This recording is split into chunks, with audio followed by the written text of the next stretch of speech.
আমি কৃষ্ণপদ দেবনাথ, উপসহকারী কৃষি কর্মকর্তা। এই মুহূর্তে আছি সুলতানপুর গ্রামেরই একজন কৃষকের বাড়িতে। বাড়ির আঙ্গিনায় চমৎকার সবজি চাষাবাদ হয়েছে। এই যে এখানে আমরা দেখতে পাচ্ছি যে শশা আবাদ করছেন তিনি, মাতাব ভাই আমাদের একজন কৃষক, এবং এইটা প্রায় শেষের দিকে।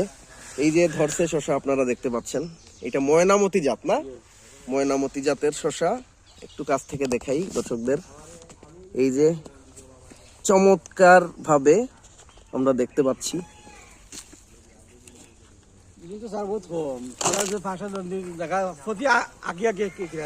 আচ্ছা মাতাব ভাই, এই কতটুকু জায়গা এখানে?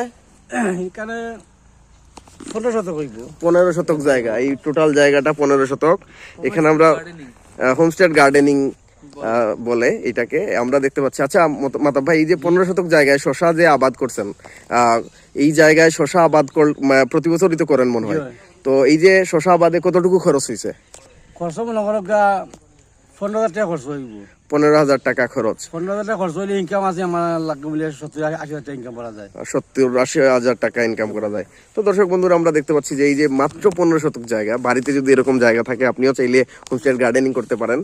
তো এই যে একটা অসাধারণ একটা এটা অভ্যাস কিন্তু করা উচিত আমাদের প্রত্যেকের, এবং ফ্রেশ খেতে চাইলে, বাজারের উপর নির্ভর না করতে চাইলে এরকম একটা চমৎকার বাগান আপনি করতে পারেন।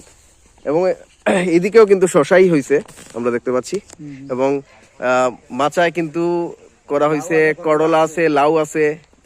তো এটা কিন্তু অসাধারণ। বড় বানাই দিবা খাইবা। এটা লাগবে। এটা